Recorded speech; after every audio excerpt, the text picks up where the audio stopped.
Episode 19 दीक्षा की पूछताछ। आकाश के हमले से नौस और उसके चमचे जो बकवास कर रहे थे वो घायल हो गए। उनका शरीर के काफी हिस्से आग की वजह से झुलस गए थे। आग से जलने की वजह से उन्हें सैड जलन हो रही थी कि वो दर्द के मारे बेहोश हो गए। बाकी गुंडों की आकाश के हमले को देख सिपटी पिट्टी गुम हो गई और उनकी कुछ करने की तो क्या कुछ बोलने की भी हिम्मत नहीं हो रही। उनमें से ही एक गुंडा बोला, हमें छोड़ दो, हम वादा करते हैं कि हम किसी लड़की को अब नहीं बीएसआर।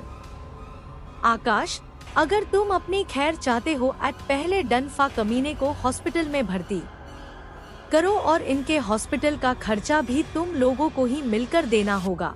दूसरा गुंडा ने आकाश को आस लगाने के लिए बोला, आप डन की चिंता मत करे बॉस, हम इनको हॉस्पिटल पहुंचा देंगे और आज से आपकी बहन हम सबकी बहन है और कोड भी उनको परेशान करेगा तो हम सब उसको मिलकर सबक सिखा देंगे, आप चिंता न करे बॉस। आकाश ने धमकाते हुए कहा, दीक्षा के आसपास अगर तुम लोग मुझे दिखाई भी दिए तो इन तीनों जैसा ही हाल करूँगा तुम लोगों का। समझन में आया कि नहीं? पहला गुंडा, बॉस हम लोग दीक्षा मैडम के आसपास तो क्या इस एरिया में भी नहीं आएंगे, हमारी मती मारी गई थी जो हम लोगों ने आपकी बहन को छेड़ने की कोशिश की। आकाश, अच्छी बात है, अब डन कमीनों को लेकर यहाँ से जाओ। आकाश को देख आसपास के लोग तरह तरह की बातें कर रहे थे। आकाश को देखकर एक लड़का जो दीक्षा के क्लास में पढ़ता था वो बोला, ए लड़के, क्या तुमको पता नहीं कि पब्लिक प्लेस में तुम अपने मैजिक का इस्तेमाल नहीं कर सकते? आकाश ने उस लड़के की टांग खींचते हुए बोला, तू कौन है बे? तुझे भी मेरे फायर बर्स्ट का स्वाद चखा है क्या? दूं क्या एक? चल भाग यहाँ से। आकाश की डांट सुनकर वो लड़का थोड़ा डर गया और उससे डर के साथ साथ गुस्सा और शर्म भी आने लगी। एक मिडिल एज आदमी ने आकाश से बोला, तुम एक मैजिशियन हो, इसका मतलब नहीं कि तुम अपने मैजिक का गलत इस्तेमाल करोगे और आम आदमी को नुकसान पहुंचोगे। आकाश, ओ ये अंकल, जब पूरी बात ना पता हो तो बीच में टांग नहीं घुसाते। आपको किसने कहा कि मैं निर्दोष पे हमला कर रहा हूँ? आपको सुने नहीं दिया कि वो गुंडे मेरी बहन को परेशान कर रहे थे, इसलिए मैंने उनकी पिटाई की। अगर आपकी भी बहन को वो गुंडे छेदते तो क्या आप भी खड़े होकर बस तमाशा देखते? आकाश की डांट से वो अकल शर्म से पानी पानी की। अभी आधा साल ही बिता है पर अभी से आप फायर मैजिक को उसे कर सकते हैं। आप तो जीनियस हो। आपको पता है कि ज्यादातर लोगों को अपने मैजिक एलिमेंट के सारे स्टार्स को कंट्रोल करने में ही 1 साल लग जाता है, पर आपने तो 7 महीने में ही ये कर दिखाया। रश्मि की बात सुन आकाश सकते में आ गया, क्योंकि उसे ओल्ड मैन आकाश ने बोला था कि उसे अपनी शक्तियाँ छुपा के रखनी होगी और उसके दुश्मनों की नजर से दूर रहना होगा। रश्मि ने आगे बोला, आप जानते हो कि मैं राजकुमारी दीपिका की बहुत बड़ी फैन हूँ। अपना आर्डिडस एलिमेंट का बेसिक स्पेल यूज करने में उनको केवल 8 महीने ही लगे थे, पर आने तो ये कारनामा उनसे पहले ही कर दिया। आप तो सुपर जीनियस हो।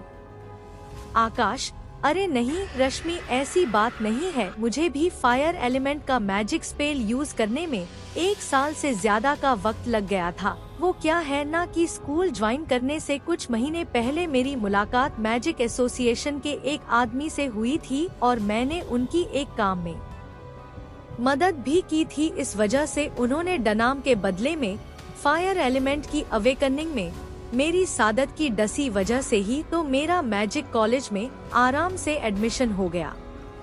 आकाश की बातें सुन रश्मि की एक्साइटमेंट थोड़ा कम हुई और उसने बोला, मुझे अपने एलिमेंटल अवेकनिंग चांस कब मिलेगा? मैं भी जल्द से जल्द अपने मैजिक को यूज करना चाहती हूँ। आकाश को गुंडों का डटनी आसानी से सामना करते देख रश्मि का मैजिक के प्रति आकर्षण और बढ़ गया, पर दीक्षा आकाश की बातें सुनकर हैरान हो गई। दीक्षा को साफ साफ मालूम था कि आकाश का मैजिक कॉलेज में एडमिशन कितनी मुश्किल के बाद हुआ था और इसकी वजह से ही दीक्षा को आकाश और राघव से दूर रहना पड़ रहा था। दीक्षा ने मन ही मन सोचा, ये भड़िया रश्मि से झूठ क्यों बोल रहे हैं? कहीं भरदद्या ने किसी गलत तरीके से तो अपने पावर को बढ़ाने की कोशिश की?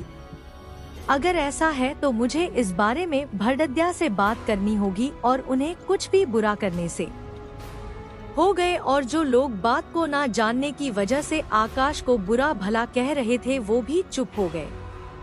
आकाश, आप लोगों की यही दिक्कत है ना, जब कोई गुंडा किसी लड़की को परेशान कर रहा हो तो आप लोग खड़े होकर तमाशा देखते हैं या फिर उनकी इन हरकतों को इग्नोर कर देते हैं, ये कहकर कि आप जोगों को इन झमेलों में नहीं पड़ना चाहिए और अगर कोई दूसरा आदमी उन गुंडों को सबक सिखाने के लिए आगे बढ़ता है तो आप लोग उसी की बुराड़ करते हैं।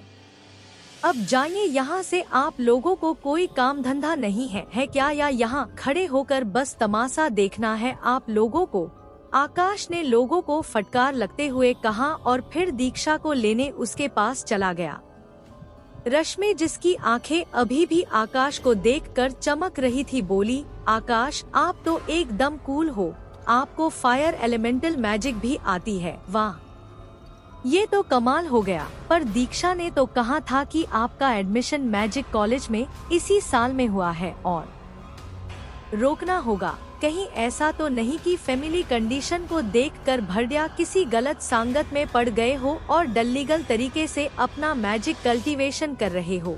रश्मि के अपने घर के तरफ जाने के बाद दीक्षा और आकाश भी अपने घर की तरफ जाने लगे। आकाश दीक्षा के चेयर को पीछे से धकेलकर घर की तरफ जा रहा था। आकाश, कैसा लगा तुम्हें मेरा सरप्राइज? मैं तुमको डस के बारे में कह ही बताने वाला था कि मैंने अपने फायर एलिमेंट के मैजिक स्पेल को यूज करना सीख लिया है, पर जब शालिनी मैम ने डन गुंडों के बारे में बताया तो मैंने सोचा कि मैं तुमको एक छोटा सा सरप्राइज दे दूं। दीक्षा आकाश के तरफ देखते हुए, भरदद्या आप हमसे कुछ छुपा तो नहीं रहे ना?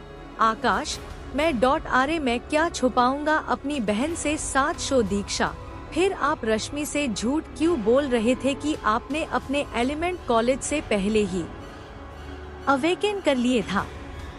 आकाश, मैं रश्मि से कोड झूठ नहीं बोल रहा था यार, मैंने सच में पहले ही अपनी मैजिक अवेकनिंग कर ली थी।